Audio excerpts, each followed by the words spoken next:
नमस्कार दोस्तों, स्वागत है आपका हमारे चैनल द सीक्रेट मिस्ट्री में।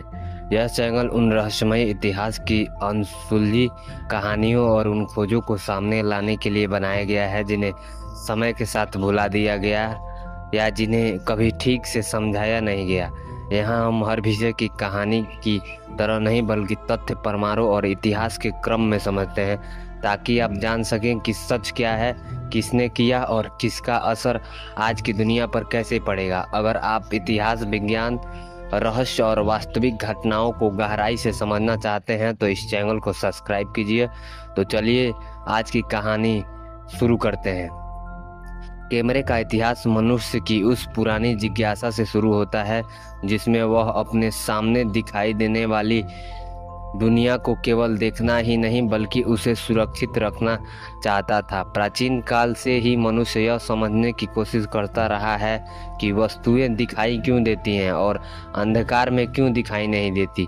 धीरे धीरे यह स्पष्ट हुआ कि प्रकाश ही वह माध्यम है जो वस्तुओं से टकराकर आंखों तक पहुंचता है और देखने की अनुभूति पैदा करता है। इसी समझ ने कैमरे के विचार की नींव रखी। हालांकि उस समय किसी को यह अनुमान नहीं था कि यह विचार आगे चलकर मानव इतिहास की स्मृति को अस्थायी रूप से सबसे शक्तिशाली साधन बना जाएगा।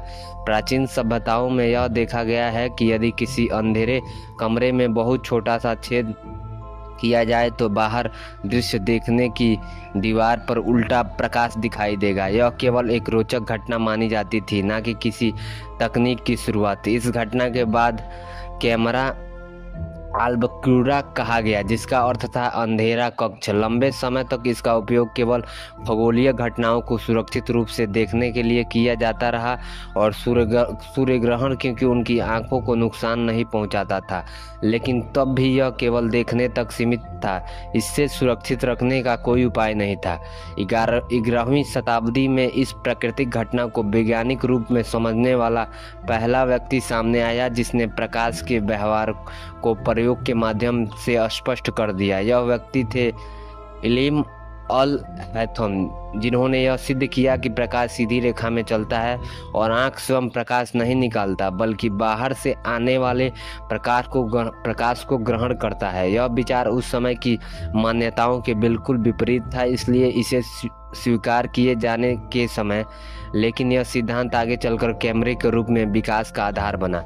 पूर्ण जागरण काल तक आते आते कैमरा अपूर्ण कलाओं के हाथ में उपयोगी साधन बन चुका था। चित्रकार इसका उपयोग किसी दृश्य की सटीक रूपरेखा बनाने के लिए करते थे ताकि अनुताप और गहराई सही बनी रहे। इस समय कैमरा को बड़े कैमरे को छोटे बॉक्स में बदल दिया गया जिसमें लेंस और दर्पण लगाए जाने लगे। इससे छवि अधिक स्पष्ट होने लगी और उपकरण अधिक पोर्टेबल हो गए। फिर भी यह केवल एक सहायक उपकरण था, स्वयं मित्र बनाने वाला साधन नहीं। असल समस्या तब भी वही थी। छवि बनती तो थी लेकिन क्षणित होती थी। जैसे ही प्रकाश हटता छवि गायब हो जाती थी। विज्ञानी के सामने यह प्रश्न था कि यह कैसे कोई पदार्थ हो सकता है जो प्रकाश के संदर्भ में आने वाले अस्थायी रूप में बदल जाए। इसी प्रश्न ने रसायन विज्ञान के और प्रकाश विज्ञान में पहली बार गहराई जोड़ी। 18वीं और 19वीं शताब्दी के संधि काल में कई प्रयोग हुए जिसमें कुछ आंशिक रूप से सफल हुए और कुछ पूरी रूप से असफल हो गए। कई पदार्थ प्रकाश के संपर्क में तो बदलते थे लेकिन कुछ समय बाद अपनी पुरानी अवस्था में लौट जाते थे। कई प्रयोगों में छवि बनती थी लेकिन सुरक्षित रखने की प्रक्रिया इतनी जटिल थी कि वह व्यावहारिक उपयोग के लायक नहीं होती थी। इसी असफलता के बीच एक फ्रांसीसी आविष्कारक लगातार प्रयोग करता रहा जिसने अंततः इतिहास की दिशा बदल दी। इस आविष्कारक का नाम था जोसेफ मेस्रोफ नियक्स। इन्होंने एक ऐसे पदार्थ का उपयोग किया जो प्रकाश पड़ने पर कठोर हो जाता था और अंधकार में अपनी अवस्था बनाए रखता था। उन्होंने इस पदार्थ को धातु के प्लेट पर लगाया और कैमरा के भीतर रखकर कई घंटों तक सूर्य के प्रकाश को एक्सपोज किया। यह प्रक्रिया अतः धीमी थी और इसमें लगभग 8 घंटे लगते थे, लेकिन परिणाम स्वरूप अभूतपूर्व काल में पहली बार किसी दृश्य की अस्थायी छवि प्राप्त हुई। यद्यपि यह छवि धुंधली थी और उसमें विवरण सीमित था, फिर भी यह मानव इतिहास की पहली अस्थायी फोटो थी। यह फोटोग्राफी एक विचार की तकनीक में परिवर्तित हो गई। निएप्स के बाद उसकी सहयोगी और उसके बाद उसके उत्तराधिकारी लुई डोगरे ने इस तकनीक को अधिक व्यावहारिक बनाने का प्रयास किया। उन्होंने ऐसी प्रक्रिया विकसित की जिसमें एक्सपोजर का समय काफ़ी कम हो और छवि अधिक स्पष्ट हो सके। 1839 में उनकी विधि को सार्वजनिक किया गया, जिससे डोगरेराइप कहा गया। यह वह क्षण था जब फोटोग्राफी पहली बार प्रयोगशाला और निजी प्रयोग से निकलकर सार्वजनिक जीवन में प्रवेश कर गई। हालांकि डोगरेराइप की एक बड़ी कमी यह थी कि वह प्रत्येक फोटो अद्वितीय होती थी। उसकी प्रतिलिपि हमेशा संभव नहीं थी। यदि फोटो नष्ट हो जाती तो वह हमेशा के लिए खो जाती। इसके बाद फोटोग्राफी के क्षेत्र में तेजी से प्रयोग होने लगे। नेगेटिव और पॉजिटिव की अवस्था सामने आई, जिसमें एक ही छवि कई पत्तियां बनाना संभव हुआ, जिससे फोटोग्राफी का उपयोग दस्तावेजीकरण, पत्रकारिता और वैज्ञानिक अनुसंधान से बढ़ने लगा। 19वीं शताब्दी के उत्तरार्ध तक कैमरा धीरे धीरे आम लोगों तक पहुंचने में लगा था, लेकिन यह अभी भी महंगा और जटिल उपकरण था। इस स्थिति को बदलने वाला नाम था जार्ज स्टिंगमैन। उन्होंने रोल फिल्म का आविष्कार किया और ऐसा कैमरा बनाया जिसे कोई भी तकनीकी ज्ञान के उपयोग कर सकता था। उनके कैमरे के साथ यह विचार भी आया कि वह उपयोगकर्ता केवल फोटो खींचे, बाकी सारी प्रक्रिया कंपनी संभाले।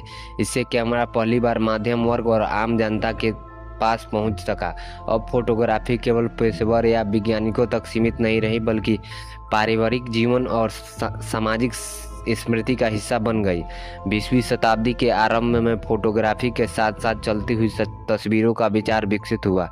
लगातार कई तस्वीरें तेजी से दिखने पर गति का भ्रम पैदा होता था। इस सिद्धांत पर फिल्म कैमरे का विकास हुआ, जिससे सिनेमा का जन्म हुआ, जिसने मनोरंजन, शिक्षा और प्रचार के क्षेत्र में क्रांति ला दी। शुरुआत फिल्म कैमरे भारी, महंगे और तकनीक रूप से जटिल होते थे, लेकिन समय के साथ वो छोटे और अधिक सक्षम होते गए। 20वीं शताब्दी के उत्तरार्ध में कैमरे ने एक बहुत बड़ा परिवर्तन देखा, जब फिल्म की जगह इलेक्ट्रॉनिक सेंसर में लेनी शुरू की। डिजिटल कैमरे की शुरुआत संस्करण बहुत महंगे थे और उनकी गुणवत्ता सीमित थी, इसलिए इन्हें शुरुआत में गंभीर से नहीं लिया गया। कई लोगों ने यह माना कि डिजिटल कैमरा अभी फिल्म कैमरों के स्थान नहीं ले पाएंगे, लेकिन जैसे जैसे सेंसर तकनीक में सुधार हुआ, यह धारणा गलत साबित हुई। डिजिटल कैमरे ने फोटोग्राफी को तेज, सस्ता और अधिक सुलभ बना दिया। 21वीं शताब्दी में मोबाइल फोन के साथ कैमरे का एकीकरण हुआ, जिसमें कैमरे को हर व्यक्ति के जेब में पहुंचा दिया गया। अब कैमरा केवल तस्वीर खींचने का उपकरण नहीं रहा, बल्कि सामाजिक संचार, पहचान, निगरानी और दस्तावेजी का साधन बन गया। कृत्रिम बुद्धिमत्ता के जोड़ने से कैमरा स्वयं निर्णय लेने लगा कि रोशनी कैसे संतुलित करनी है, रंग कैसे सुधारने हैं और दृश्य को कैसे बेहतर बनाना है। इस प्रकार कैमरे का इतिहास केवल तकनीकी विकास की कहानी ही नहीं, बल्कि यह मानव समाज को बदलने का दृष्टिकोण, इसकी स्मृति को सुरक्षित रखने की इच्छा और समय को रोकने का प्रयास इतिहास का है। कैमरा हर युग में बदला, कई बार असफल हुआ, कई बार सीमाएं सामने आई, लेकिन हर असफलता ने अगले आविष्कार का मार्ग खोल दिया। आज का कैमरा उन्हीं हजारों छोटे बड़े प्रयोगों में असफलताओं का परिणाम है, जो सदियों तक चलते आ रहे हैं। तो दोस्तों, यही था आज का सच और आज पूरी कहानी। अगर आप यह वीडियो जानकारी से भरा और सोचने पर मजबूर करने वाला लगा हो तो इसे लाइक ज़रूर कीजिए और अपने दोस्तों के साथ शेयर कीजिए। ऐसी ही रहस्यमय, ऐतिहासिक, छुपे हुए सच और अनसुनी घटनाओं को जानने के लिए हमारे चैनल द सीक्रेट मिस्ट्री को सब्सक्राइब करना ना भूलें। अगले वीडियो में हम एक और ऐसे रहस्य को सामने लाएंगे जिसे बहुत कम लोग जानते हैं। तब तक के लिए जुड़े रहिए, क्योंकि सच